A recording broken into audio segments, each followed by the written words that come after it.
বাবা রুগী ধরে এসেছি সমস্যা কি বাবা আরে অ্যারেঞ্জ ম্যারেজ হইব না লাভ ম্যারেজ হইব? পয়সা একখান পয়সা দে।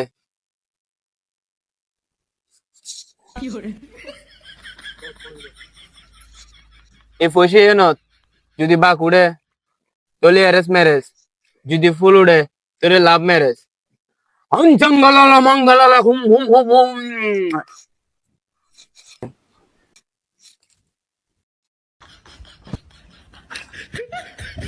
বেটা রে বাবা আর হাসানে যে তোর কল হারাপ দে বেটা একটা ধরতে রক্ষাতে না তার মানে কি না তুই একটা তাকে বিয়ে বিয়ে হবো তো বেটা আই আই আই আই সুইয়ের বাবা তুমি